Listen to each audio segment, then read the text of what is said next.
Hey guys, welcome back to my channel. My name is Monique. For those of you visiting for the first time, welcome to the channel. I am excited because I have completed my exams and I did pretty darn well, I must say. Not as well as I wanted to, but hey, look, I tried and probably gonna end up with straight A's, so I'm excited. The exam that I took, so just kind of recapping, updating. Sorry, I've been slacking on uploading videos, but it's been due to final exams and all these crazy assignments that have been coming up. Last week I went to my sister-in-law's marriage, and it was supposed to be our practical exam for our vestibular portion of the Neuro 2 course, and I did not want to miss that, so I, went. Everyone else took their exam except for me and my partner. It was nice being off, but then we had to pay for it because on this past Friday, August the 11th, Saturday, excuse me, we took the written neuro, which was a cumulative exam. We covered concussion, brain injury, spinal cord, vestibular, but it was more heavily vestibular. And so we had not just the written portion, and then we had a practical portion for our geriatric course, but then I had to take the vestibular rehab practical, which was stress on stress on stress.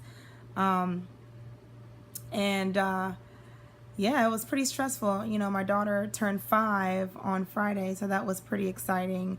My husband and I did some treats for her and her classmates, got her face painting stuff for her classroom, pizza, cake, so we had a ball. We went there for the whole 3 hours, but I had studied prior, in the week, knowing that I was gonna have Friday off and enjoy time with our child, and so that I didn't have to study like crazy. I did review on Friday, but I didn't study like crazy, so that was nice. So now, last semester of didactic classwork is starting in 3 weeks. 3 weeks, I'm gonna be done with this, going on the weekend thing. I mean, I still have clinicals to do, but that's fine. At least I'm gonna be at home.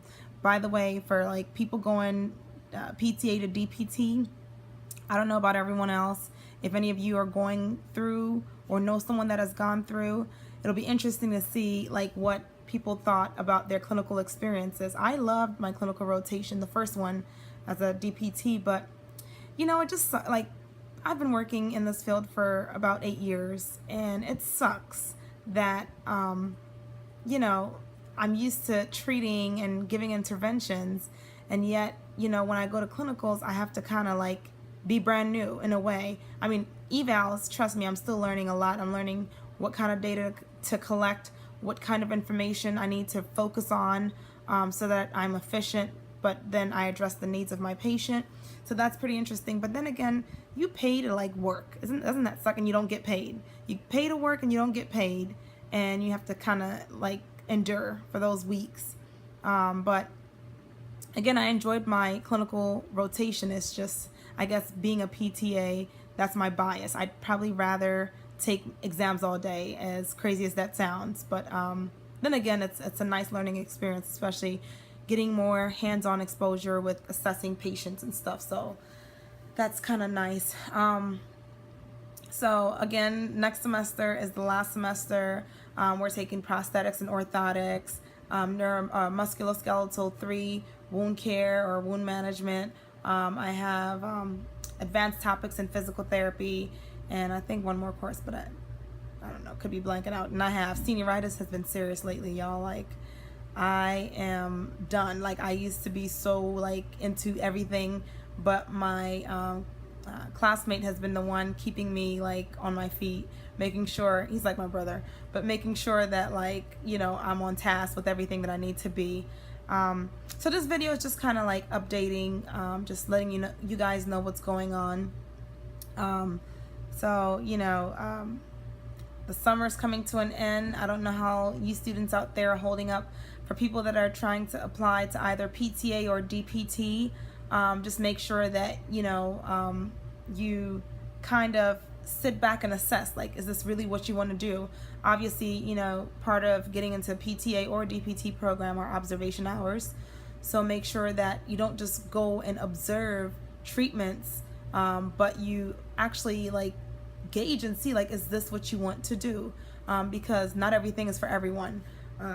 If you go back, for those of you new to my video for the first time, to my first video, I talk about how I got into PT, and I truly feel like it's a divine assignment, honestly, that I'm not just in physical therapy to be in physical therapy, but that God had presented me or prepared me for this. I really truly believe that it is my calling, no matter the challenges that come my way, no matter the different things that I face.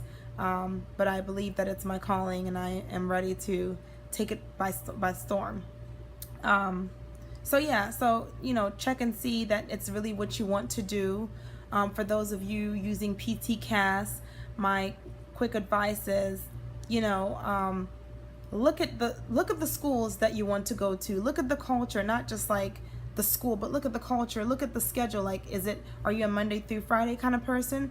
Frankly, just like from my experience, even though I'm a PTA, the weekend program is pretty intensive. Like, if I did not have to work to help pay bills with my husband, obviously, I would so do the Monday through Friday program. But because I have to, I went with the weekend program because it worked for me. In addition to that, of course, look at your prerequisite courses. Don't take too many courses. Don't take too much more than you need. Again, for those of you that are preparing to apply either this year or next year, and maybe because of your schedules, especially for moms, I know being a mom, it was tough being able to drive to campus, sit in for a course after working like a long day, 8 to 10 hour day. So Ocean County College in, I'm blanking out, in Virginia, I think. But New Jersey, not Virginia, New Jersey, has an online program, and their courses are transferable. They were transferable for me. I had to retake some of my sciences. So look into that if you would like that option. It's online, but the labs, the instructions for the labs, you have to kind of take pictures, sometimes videos for the professor, and you take exams online. It was pretty convenient for me. It wasn't easy, but it was convenient. Also, for those students whose GPAs are low, and this doesn't just go for like PT, this goes to like every single student, undergraduate, graduate, whatever it is. Make sure, and I learned this from one of my advisors who I actually despised. I don't use that word too strongly, but at first when I had transferred my courses to my undergrad, but then later on, she was actually one of my professors, and I had to retake her class over again because it was some kind of mix-up. But anyways, me and her ended up, kind of getting together. We talked about it, and she kind of gave me some advice. It was a blessing and a curse in a way. Curse at first, but blessing. And she was like, look, if you have any holes in your GPA or any grades or any retake of classes, don't just send in your transcript. Like, if there's a way that you could, like for those that apply through PTCAS, I know they don't have that option. It's like your letter and then your transcripts and your GRE scores and whatever else, observation hours that you input.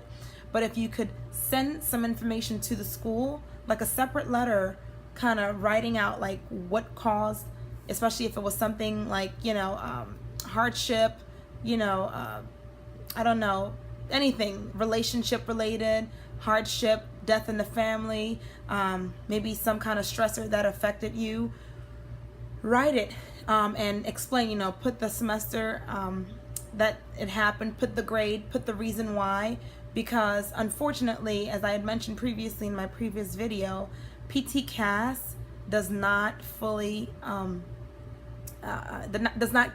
doesn't differentiate you from other applicants. It's like a streamlining process. The schools pick who they want based off of the criteria that is met. Sometimes you do meet the criteria, but they decide to go with someone else.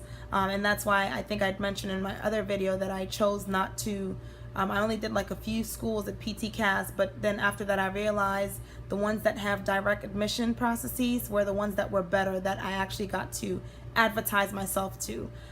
In terms of GRE scores, I personally did not take the GRE serious. I'm not even gonna lie. And my scores weren't the best, but they weren't too horrible either.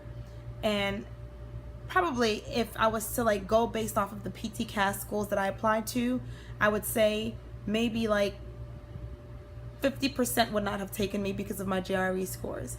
And again, I didn't study. My goal was, I'm gonna go in, pay this money, even though it sucked. I'm gonna take this exam, and if my score doesn't come out the way that it does, or if the schools don't take me, and then I'm going to take it again, because now then I know what's in there. I know how to prepare myself. That method might not work for you. It worked for me. Thank God, by the grace of God, I got into my schools, namely this one. But there are lots of programs out there, GRE prep programs, and books that you can use to prepare. So look into that. Also, when you're writing your letter about, like your experience in PT and what motivated you to go PT, use those experiences that you had for your observation hours or personal experiences, and really get to the main points. I realize that a lot of us want to write a lot, but get to the main points, the points that will kind of get, those that are evaluating your application go, ooh, ah, like that ooh, ah moment. And, that's, some of the advice that I got from even talking to some of my professors that do those reviews. They said they looked at, aside from GPA, GREs, your experience, your exposure to physical therapy, your unique experience that, brought you into the field of physical therapy. So like, get everything out there and, market yourself. Like I always say, always market yourself. You're your only advertiser, your only PR person. If you don't market yourself the way that, you should, then schools aren't going to take you. That's why you have students who have low GPAs, poor GRE scores, poor whatever scores get into programs. Aside from like, I believe in divine favor, but then I also believe in like, they didn't market themselves. Like there are people that get in with those scores because of the way that they presented themselves. So just kind of, do that. And I always recommend, even if the school doesn't recommend it, if you, getting a resume out there, and, a resume with like a consistency, meaning you're not leaving jobs every 6 months or 1 year, and especially if it's PT related, shows them like a sense of commitment. So like, there's just so many factors to consider, and probably not just for PT, for graduate students, for students in general, is that you want to take these things into account. I never knew. I always thought I'm just gonna give the bare minimum, whatever they require. That's all I'm gonna give. But try to get as much as possible out there. So anyways, let me stop rambling. There's gonna be an exciting video this upcoming Thursday, so be on the lookout. It's gonna be pretty cool, especially for the students. So anyways, guys, good luck to those that are taking their exam. Good luck to those that are waiting for, an answer from their school choice, from their applications. Good luck to those that are starting the semester in a few weeks. And look forward to doing another video soon. All right, guys, take care. Bye.